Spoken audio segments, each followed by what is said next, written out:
webinar, Ask Me Anything, MiCA Crypto Alliance, and the Future of Regulations session. Thank you so much for joining us. I am very pleased to be here with Tommaso Astazi, who is the Policy Director at Blockchain for Europe. My name is Juan Ibañez. I'm the General Secretary at the MiCA Crypto Alliance. We are, I'm very proud to say, also the latest member of Blockchain for Europe, and we've been starting working with Blockchain for Europe very recently. We're super excited about this. And the idea is that we are going to take the opportunity today to take questions from the audience, take questions from anybody out there. So I assume the majority of the people is following us via LinkedIn. You can leave your questions in the comment section of LinkedIn, and our team is going to transmit them to us, and we're going to be answering these questions. But in the meantime, and to give you time to think your questions, we're going to have a conversation with Tommaso. Amazing. So, Tommaso, welcome, and thank you so much for joining us. Well, thank you guys for having me. It's a real pleasure, and it's a real pleasure to have the MiCA Crypto Alliance, as you were saying, joining our Blockchain for Europe membership. So very, very looking forward to all the great work that we're going to do together.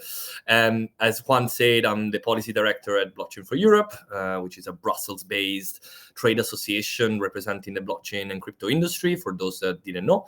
And indeed, very happy to be here to be part of this launch event of this new initiative and to answer some of the questions coming from the audience. Well, that's fantastic. How about this? Maybe, Tommaso, I will ask you maybe a couple questions, then you can ask me a couple questions back. And in the meantime, we just let the audience think about their own questions. So sounds good. Let's talk about MiCA. MiCA is so large, Tommaso. Yes. How has Blockchain for Europe been involved with MiCA in the past, and what are you doing now? Yes, well, Blockchain for Europe was actually born because of MiCA, so that's the interesting bit, right? So it was back in 2018, actually, when the European Commission first started talking about blockchain as an interesting technology. I mean, actually, blockchain was already on the radar of the European Commission for some years already, but that's basically where the conversation really started to pick up on the need to somehow create a regulatory framework in the European Union that would somehow regulate this industry, right? As probably the audience know, or if they don't know, they can find out now. But before MiCA, we were living in a pre-MiCA world, which meant that each of the 27 EU member states had its own framework, right? Its own regulatory framework and approach to the registration of crypto asset service provider, actually virtual asset service providers, as defined by the FATF. Some countries didn't really have the not even a registration framework, so it was really fragmented situation, right? And I think that's the most important thing for the audience to know about MiCA. The main objective was to regulate, to harmonize the regulatory approach across the whole European Union. And so Blockchain for Europe, as I was saying, was basically born and created in that moment when this conversation started, and when the European institutions started to discuss these topics, but realized that there was no such a trade body or an institution or an organization that would represent this industry. And so, that's when we actually organized an event in the European Parliament. Was I think November 2018, to officially launch the association. And then since then, Blockchain for Europe has basically been directly involved in all of the regulatory discussions, the policy developments, and all of the legislative process, basically overall, to finalize this initial proposal that the European Commission made back then. So since then, I think we had probably over 250 meetings with policymakers in the three institutions, so in the European Commission, the European Parliament, and the Council of the EU, to somehow try and support their work, right? We all understand that blockchain technology is a complicated technology. It's not something that everybody is very, can easily understand sometimes. And so I think, to summarize basically what Blockchain for Europe and others, of course, have been doing in the past few years, in Brussels and around the EU is really to try and provide that basic information, a level of understanding of the technology, of the industry, so that the policymakers called to regulate this industry could actually do that based on some more information about the technology. And so this is what we continue to do today. We obviously have been growing a lot as an association, and the MiCA Crypto Alliance being really the latest member, the latest addition to the membership, brings us to, I think, 32 or 33 members right now. So obviously grew quite a lot since the first 5 founding members back then. And we continue to, of course, be involved in all of these discussions, whether it's about how to implement MiCA, how to interpret MiCA right now as the rules have started to apply. But as we know, and as probably we will discuss today, there are still a lot of challenges and questions that crypto asset service providers face in trying to understand how to move around. And so we will continue that work. And I think the addition of the MiCA Crypto Alliance to our group means that we can really elevate the level of expertise and information that we can share with the policymakers that we talk to. Honestly, we're super excited to be members. Just seeing how Blockchain for Europe works from the inside is really fascinating. You're doing so much work. We are doing so much work. We can say now. Exactly. It's and because you let me know what we can say, what we cannot. But what are the priorities for this year? Can we say? Do we have an agenda? I think we can talk about that. I think it's interesting also for our audience to also understand the importance of this moment, right? We come out of this previous mandate of the European Commission and the European institutions, as we just said, where there was a strong focus on regulating blockchain, regulating crypto asset service providers, and creating this framework. Now, things have changed, right? The European Union has done some work, and we will discuss today on whether it's good work, or if there is some issues, of course, with the final outcome, the final result that we see today. But there is not that regulatory push that is driving regulatory discussions at the European level anymore. At least not as much as it was in the past. So this year, I think it's very much of a transition year, right? Where we had the new elections of the European Parliament, new European Commission, new priorities, new topics, new buzzwords, right? So it's the whole challenge that we've been facing as an industry, I think, broadly speaking, is really to make sure that blockchain remains a relevant topic in the policy agenda of the European Union. And so this year, I think what we are going to focus on with you guys and all of our members is really to drive forward those conversations, those debates, doing thought leadership on topics that are still relevant, but that needs to probably become higher on the political agenda of the European Union. So whether it's about privacy discussions, whether it's about tokenization as the next big thing that the European Union might be looking at, but also other, of course, conversations related to the AML framework and the KYC that needs to be done by crypto companies for their users. I think there is a lot to do. But I think another important area, and this is where maybe I can, redirect a bit of a question to you, Juan, is really, for example, on the sustainability front, right? I think this is an area where, for example, there was a lot of debates in the last few years on the sustainability of the blockchain industry.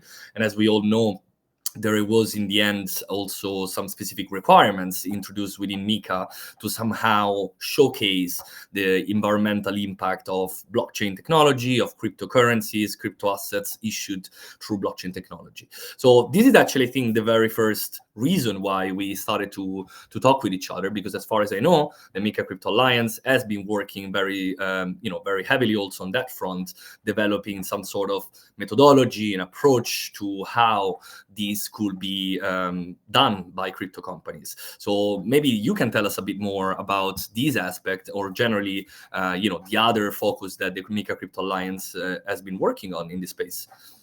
Yeah, you hit the nail on the head earlier when you said that blockchain is very complex, right? There's so much to unpack here, and not just blockchain, regulation and policy are very complex, and MiCA in particular is so complex. Even people that spend their entire day working just on MiCA, there's still lots of things that escape their grasps, because it's just there's just such breadth of scope in everything that sometimes specialization is a strong plus to bring to the table.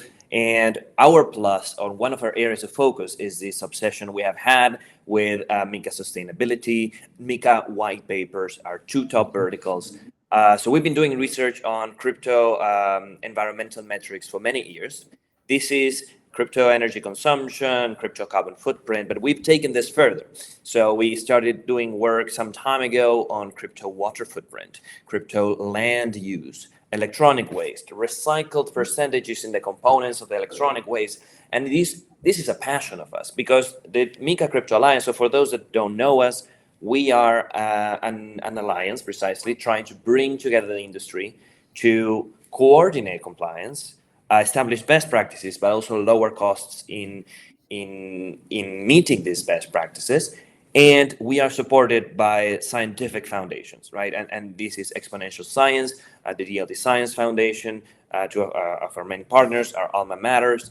So we, at the foundations, we've been doing all this work for many years. And now MiCA came about. And MiCA is requiring all these crypto projects to have sustainability indicators, but you don't really know how to come up with the metrics and the values and the indicators that you need to disclose. You know that you need to disclose them, but you don't know how to get there. And if you come up with a way to get there, well, maybe others will come up with another way.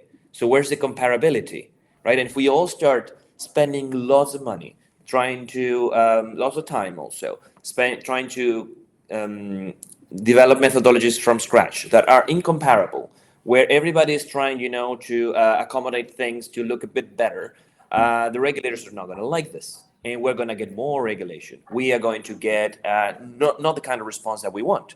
And at the same time, this is an opportunity to show, well, the crypto industry has been subjected to a very high bar, a bar that other industries sometimes have not been held to on environmental matters. But nevertheless, it's our opportunity to step up and show that we can keep meeting this bar. And therefore, one of the things that we're doing at the Alliance is, MiCA has environmental indicators that are mandatory, some that are optional, some that are sometimes optional, sometimes mandatory, which we call supplementary. We are working on all of them, right? Because our idea, our vision is we don't want to do the bare minimum. We want to elevate the industry, elevate the ecosystem, and that's why I think we're also working with Blockchain for Europe, because that's your vision, guys, as well, right? You are not just trying to do the bare minimum. You are bringing, honestly, the best of the best, and this is what keeps us super, super excited. And yeah, we also been doing a lot of work on the MiCA white papers. I'd be happy to talk about it later. But back to you. I mean, let me tell you my perspective on what I think, like, some of the problems the companies face, and I would like to hear what you see. So what I see is there's problems in understanding MiCA in the first place, and this is not just a problem for the companies; it's also a problem for the regulators themselves. Yes. Then there's a problem of costs, of coordination, right? If we need to, like, make a common front sometimes, establish uniform practices, and I think some are a bit concerned about, like, opportunistic behavior in parties that try to sell you MiCA compliance for a fortune. But MiCA is so broad, you cannot have a one-stop shop for everything. So there's things you're not going to miss. So we're trying to help with that, with science-informed insights. But maybe I'm missing one of the other hurdles. So what do you see? So look, I think what you pointed out are very much, exactly the same kind of challenges that we hear, of course, from our members and other companies that we talk to. And then I think you probably got it right on the first one, right? I think the main challenge still is to fully understand MiCA, and it's a challenge, as you said, for everyone. It's a challenge for us, the trade bodies that have been involved in the advocacy discussions for years, and we're still banging our heads sometimes on some of the provisions that are very badly drafted sometimes, and probably not that clear even for the people that actually wrote them. And maybe we can, say a couple of words on this, but I think it's important for people to understand that MiCA was a very complex process, right? The initial proposal was very much coming from the French experience with the PSAN framework that they had already in place. So a very heavily French influenced text in the beginning, which actually meant that there were some troubles in translating some of the aspects and some of the provisions. So when these provisions were drafted in English, we actually had troubles understanding what the point was, what the provision was trying to achieve. So the questions and doubts came very early in the process, and since then we're still trying to clarify those questions and doubts by engaging with the European Commission that initially drafted that proposal, engaging with the European supervisory authorities, because that's another big topic, I would say, right now. Because yes, the legislation was adopted by the European institutions, as we said before, Commission, Parliament, and Council, but an important, a critical role is actually being played by what we're calling the European supervisory authorities. So European Security and Markets Agency, ESMA, and the European Banking Authority, the EBA. They have been playing a super important role in basically providing those what we call level 2 and level 3 legislation. So those guidelines, regulatory technical standards, Q&As, so all of these documents that somehow are meant to clarify and provide this regulatory clarity that in the end is actually the ultimate objective of MiCA, right? Providing this regulatory clarity for this industry. But this regulatory clarity is still, on some aspects, is yet to arrive. We're still wondering how certain provisions are going to interact with each other, how certain legislation is going to interact with MiCA. I'm just thinking, for example, right now on the whole payment services framework and how that will interact with MiCA and the treatment of e-money tokens, for example. There is a lot of questions right now, and just these days there are these very important discussions happening in the Council. And so I would say that's probably the main challenge that I identify from a broader perspective, right? What actually are the rules? How do we interpret those? And how then the national competent authorities will actually implement them?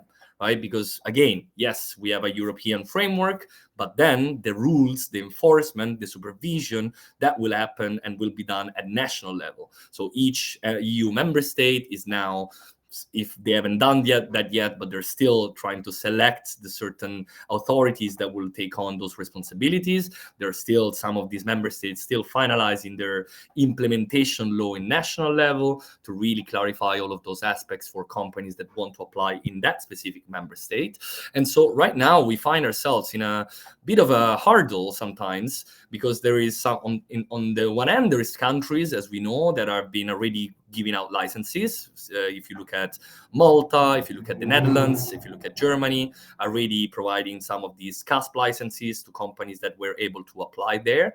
But some other countries where there is not even an opportunity yet for companies to fully and officially apply for a MiCA license. So this is obviously creating a lot of challenges for those companies that maybe still have to decide, where should I establish myself, right? Where should I apply for a license? And maybe this is also important to say, because we haven't said it before, the beauty of MiCA, and we can talk about the bad parts, but the one beautiful aspect of MiCA that everybody's very happy about is the passporting of the license, right? The whole point is that instead of if you have a global, especially if you have a global company or a pan-European company that operates across different markets, before MiCA, right, in the pre-MiCA era, you would have had to have a single license in each single country. So if you want to operate in Italy, Germany, and Spain, that's 3 different licenses that you need to apply for, go through the process, obtain, and then you're allowed to provide your services in those 3 countries. In a post-MiCA era, where we are now, or where we're getting to, the whole point is that you apply for one single license in your home member state, and then by passporting that license to all other 26 EU member states, then you are allowed to provide your services across the whole European Union and reach a market of 500 million people, right? So that's the beauty of MiCA. But then again, Are we there yet? Are we really in a moment where companies can easily apply for the license and then start providing the services? Well, it really depends where. It really depends which countries you're looking at. And so still a few questions and challenges to go through in the coming months, I would say. Super interesting, because we talk about basically a pre-MiCA era, a post-MiCA era, but it's not a discrete jump from one to the other. It's not like MiCA is a framework set in stone that in June 2023 or 2024 or December 2024 it was set. You mentioned QAs even, right? Guidelines, implementing regulations, technical regulations, delegated regulations. So things are going to be changing. And this really raises some questions, because well, I mean, we see this ourselves in the sustainability side, right? We have seen the implementing regulation of the EC and the delegated regulation coming in December, providing much more clarity, but there's still a lot of room for methodological standards to be established, which is why we are proposing our voluntary standards on what are best practices for climate indicators, and also helping people meet them. But there will be a study, a European study. It's come from a tender from previous years that will establish new methodologies in the future. So we will need to adapt, which means we will need to be fast as well, right? We cannot say, oh well, the regulation was unclear in the past, so we developed a methodology, and now this is how we do it. No, because you have new guidelines on how to do it. So this raises a question for me, like, what's the importance of being proactive here? Because a question is, why do I need policy engagement at all? Why do I need to get together with the rest of the industry? Don't I just hire a law firm and like become super compliant and have everything that I do? And I have my perspective. We definitely need to be proactive. But what do you think? No, so I'm curious to hear your perspective as well. I think generally speaking, when I speak with companies that are interested in the work that we do, right, I always have that type of question, right? Especially when they are in their initial development phase, they still don't see the need for them to not only be compliant, but also be, as you were saying, proactive on those type of regulatory discussions. And I think that's an important switch that a lot of companies at some point in their development phase, at some point they do, right? They start by focusing their resources, rightfully so, on making sure that their product is right, that their setup is right, going through the compliance hurdles that we're just discussing, and making sure that they're ready for whatever rules apply to them, right? But then there is another type of companies, or again, companies that are a bit more far ahead, maybe in their development phase, where they are the ones that decide, that say, well, wait a second, I don't want to just comply with the rules. I want to make the rules. I want to influence the rules. I want to make sure that the future rules are even better than the existing ones. And that's probably the reason why we're here today, why you guys joined us. I'm sure you probably have an interesting perspective on this as well. But really, like, what I get to experience now in this few years that I've been working on this space and talking with all of these companies is that once a company is ready to make that step, let's say, to step into the group of companies and other industry players that are really driving these conversations forward, then they should obviously reach out to us, reach out to other associations that are active in this space, because we need them. And this is also, I think, important. And I think this also brings us back to why we're here today and why the MiCA Crypto Alliance joined us. Me and my team and you know the people that we work with, we are let's say facilitators, right? We're not technical experts. I as much as I consider myself a degen for my past experience, of course, you know, in trading and NFTs, flipping and all of that, I have had my experience, but I'm not a developer. I'm not a technical expert. I am someone that is able to connect the public authorities with the private industry. And that's why we do it, because we need to bring those technical experts that actually know the technology, that actually know how to develop and how to create products, and they know the challenges that they will face, and bring them to the table of the policymakers and have this dialogue between these two sides so that they understand each other, and so that the policymakers can really learn from those technical experts. And once they learn, once they understand better, then hopefully they should also be in a better position to draft better laws and create a regulatory framework that not only creates compliance hurdles, but actually unleashes the potential of blockchain technology and of this space, and can really put the EU, in this case, in the lead of this Web3 race, as we usually say. Right. I mean, and when you say like shape the importance of shaping the rules, of being a part of the conversation, that's not because one has, megalomaniac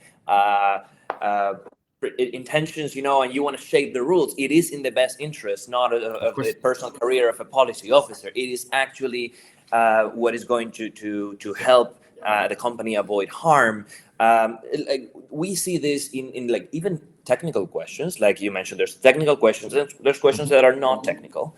If we are going to calculate, I don't know, the electronic waste footprint of a crypto, you don't know. You don't really know what's going on because they are decentralized systems. You don't know how much each computer, each node in the network weighs, what component it has. So you will need to make assumptions. What assumptions do we make? Do we want the regulators to come later to us saying you did a terrible job picking your assumptions? You're not working with others. I'm not trusting why you picked the assumptions that you picked. Well, this is why we say, oh no, let's come together. Let's get the best science that we can. Let's come up with a standard, and let's blow the regulator out of the water with how good we are as well at regulating, at interfacing with them, and obviously adopting their concerns at the same time, right? And by the way, let me make a quick pause here to I see we're starting to get some questions from the audience. Remember that if you want to send us any questions, we have a few more minutes of this session left, so feel free to send any other questions that you have. We'll be picking them up. We are getting some questions here about the MiCA implementation timeline. And now, which is a very good question. Maybe I can take the first part and you can respond to the second part of that question. What do you think? Will that make sense? Yeah, go ahead. Should we read the question if everybody can see it?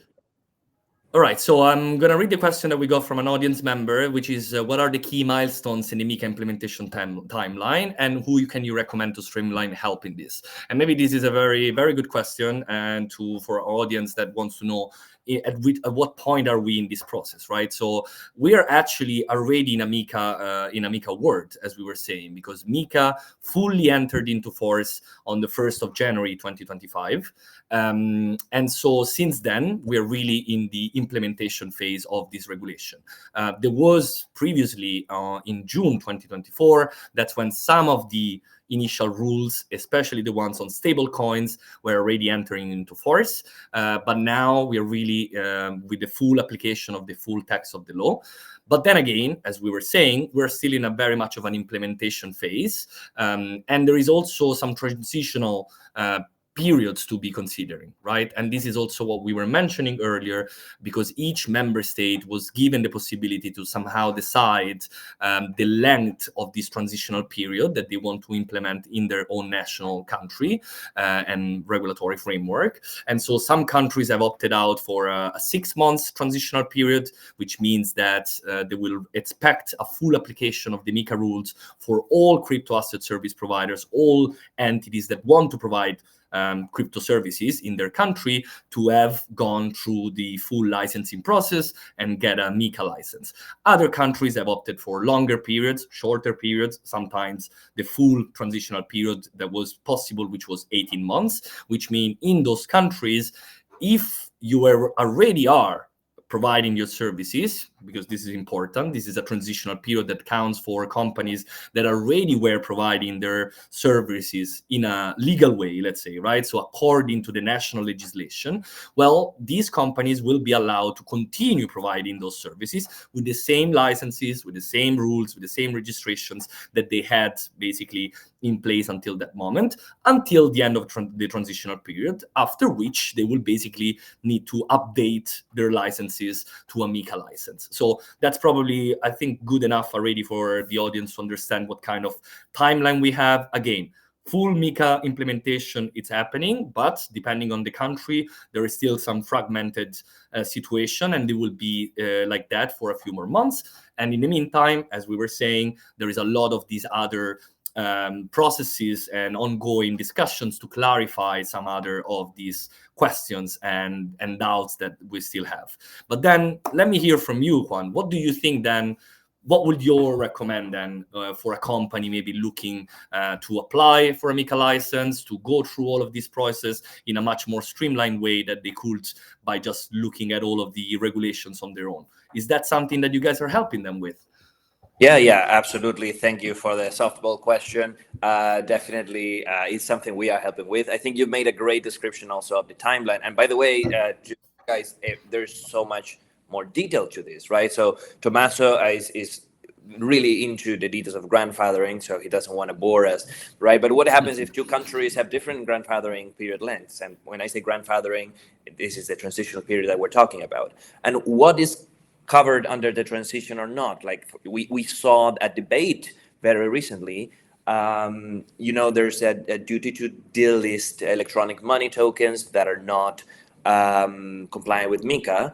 Could you say you don't have to do that while you're in a transitional period or not? Well, it appears not, right? But it very recently, even some were arguing that it was. So this is also why engagement is important, why coordination, and also creating forums where we can share the information. But yeah, like you asked, and thank you for the question again. We are trying to help with meeting the requirements of MiCA. Again, as I say, not just the bare minimum, but going above and beyond. Like I like to say, we want to blow the regulators out of the water with how much we can achieve as an industry. We are focusing on two main verticals that I mentioned at the beginning: MiCA white papers and MiCA sustainability indicators, but are also going beyond this. And of course, a part of why and how we are working beyond these two verticals is our decision to get into Blockchain for Europe, participate in all the working groups, and like you say, right, the work stream on the Payment Services Directive, privacy. We are trying to get involved in more and more stuff.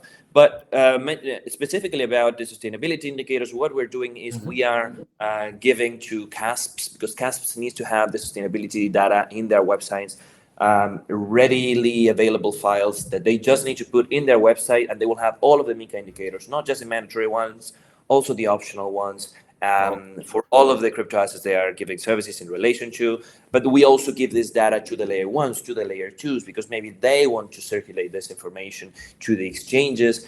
So we're definitely doing that. And then there's a white paper writing. And white papers, they have their own timeline, by the way. So we got this question about the timeline. White papers are mandatory now for crypto assets that are like seeking admission to trading. They have been mandatory for a while already for e-money tokens and asset reference tokens. But we still have a transitional period as well, which is not the same that Tommaso was talking before. It's a different one that goes even up to late 2027 for some of the issuers if the crypto asset was already listed. But there will be, there's a number of reasons, not just showing regulatory leadership, but also to have these white papers earlier. And by the way, you don't get this transition period if you're an e-money token issuer, right? Like the e-money tokens, they need a white paper now. So we've been writing these white papers for a while. We have a set of resources that we are giving to our members, but they take a lot of time to write, right? Even if you hire a law firm, they still will ask you to do most of the work, you, the layer one, layer two project, because you know the technology, you have the financial information, you know the risks, so they can just begin to help you. Which is why what we are doing is we have developed and are continuing to improve an AI white paper writing tool, which is an incredible technical achievement.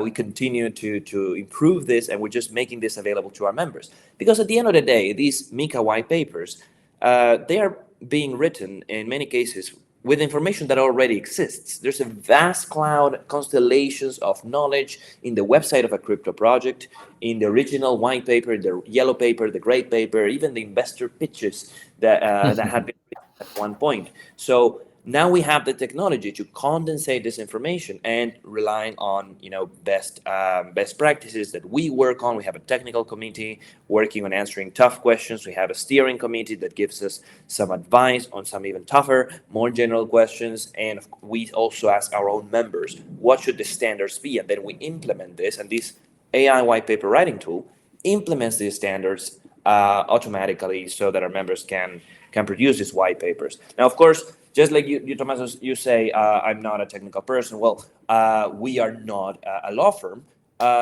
So that's why we bring law firms on board as well. So some of Makes sense. our technical partners are top tier international law firms. We're working with DLA Piper, so they are very happy to give a review to a white paper that has been produced using our tool. So that is part of how we are going about that. Very interesting. And I think on this point, Juan, it's you're probably taking the right approach, and it's something that we are somehow all doing, right? Getting the right people together from different parts of this industry with different type of expertise to really drive together these conversations, right? I think that's an applaudable approach, and I think this is really what's going to make the difference, right? When you're able to take these different perspectives, get them together, the technical experts, the developers, the politicians, or the policy-focused people, the lawyers, and when they all come together, they can really complement each other's expertise and come up with proper recommendations and suggestions for the policymakers that need to hear those, right? So absolutely great stuff. Right back at you. I think you are adopting the same approach. I think that's why we're working together. It's great to see it on the inside, how you are taking all these many perspectives and putting them to use constantly and proactively. And I can't wait to keep working together, start producing materials and sharing that with the world, with the industry, and hopefully influence even the conversation outside of Europe eventually, because there's so much we can teach the rest of the world. Well, if I may, on this one specific point, I'll just drop a quick, quick example of this, right? I am in London right now. I'm usually in Brussels, but I'm in London right now because yesterday I had the opportunity to participate in a global forum with other legislators, with actual legislators, from different countries, not only from the UK, but exactly to talk about that, right? They wanted to hear a bit about our expertise and experience with MiCA, what happened in the European Union, because they are either looking to do something similar in their own jurisdictions, or maybe they want to do something different, probably something better on some aspects. And these are really, really important conversations that we should have, and that we continue to have, of course, with representatives from all different jurisdictions, not only in Europe. But it's really interesting to see how the rest of the world is now moving, either with new innovative regulatory approaches to tokenization of assets, or whether they're taking a more, let's say, innovation-friendly approach when it comes. So I think there is really a lot that we can still do, and a lot that we can still somehow bring from a European perspective to the rest of the world. Because indeed, Europe was, let's say, the first major jurisdiction to introduce a regulatory framework, and we're very happy of that. Everybody's super proud of it, and the hopes were also that by doing that, by leading by example, all other jurisdictions will follow suit and somehow take a similar approach. Now, let's see how, to what extent that will really happen. But I think we have done a very important step in Europe, first of all. And I think now it puts us at least in a position to be able to have this conversation and see what then other jurisdictions and countries will do. Yeah, of course. I mean, now, of course, the conversation has shifted to the United States, the momentum that there is there with a new change in approach in the regulatory regime, but they still don't have that regulatory regime. The EU has one. So it will be a wait and see, because it's not that easy to actually come up with a set of rules and to learn how to work with them. We're still going through it. So I definitely think there's lessons for communities around the world, also for ourselves. Absolutely. Tommaso, we didn't get the chance to talk about some of the least happy parts of MiCA, but maybe we can do that on another occasion as well. I'm also being very happy to do this. Yeah. Well, I don't know if there's also any event people should keep in mind on your side, or any channels they should be following.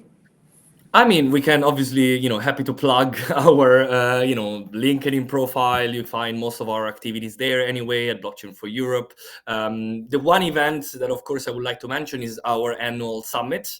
And I think it's nice to mention that because compared to other events, what we try to do is really, it's a fully free and open to everyone event. And the idea for that is really that we want to educate, right? We want to provide this expertise and information and knowledge that we have within our membership and within our group to everyone that is interested. So keeping in mind, save the date. It's going to be this year in December again, on the 2nd and 3rd of December 2025 in Brussels. Very much all of these topics will be debated on stage by Juan and our members on stage, together with the policymakers, regulators, and supervisors that are actually regulating, supervising, and making policy about these topics, right? So this is something that, of course, I would love to invite everyone to attend. And otherwise, I think, as we were saying, there is still a lot to do. There is still a lot of questions. I saw some of the people were interested in the LinkedIn comments around DeFi and what happens with NFTs, and I think those are important questions that we still don't have answers to. But stay tuned, because there will be a lot more done on this front from Blockchain for Europe, of course, together with our members, but also, of course, coming from the European institutions. So I think the next few months will be very critical to answer some of these last remaining questions that we have on the MiCA framework. But then again, these type of conversations are also very useful for us to discuss these topics and to also share this knowledge and expertise with our with our audience. And so I think it's, again, wanted to thank you for organizing this, for having me. Been a real pleasure. And I'm very, very looking forward to be working together on all of these topics that we mentioned today. Back at you. Thank you so much, Tommaso, for joining us, for taking time off from this London trip to join the MiCA Crypto Alliance. I want to validate that the Blockchain for Europe annual summit is one of the best events I've ever been to, and I'm really looking forward to this year's.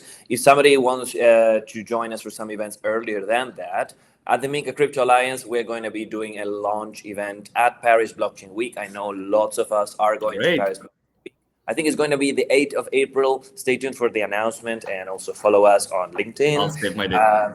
We also have an X account. LinkedIn, in my personal opinion, is the best medium for sharing this kind of information. Thank you to all of the audience as well that has joined us today. The Exponential Science team that has helped us arrange this, and the entire Blockchain for Europe team for the warm welcome, and for congratulations for everything that you're doing. Well, thank you so much. Back at you again. Thank you for the great work that the MiCA Crypto Alliance is already doing, will be doing in the future. And to all of our audience, please do reach out if you have questions. Do reach out if you want to engage. As you heard today, there is so much more to do. And so we're very happy to do that all together with everyone that wants to be involved in this discussion. So thanks again for making this happen, Juan and the whole team. And we'll continue to do all of this work. So don't stay, don't sleep on us. I think there will be a lot more of interesting things that will come out of this. Likewise, we plan to flood all your channels with all of the work that we're doing. Looking forward to it.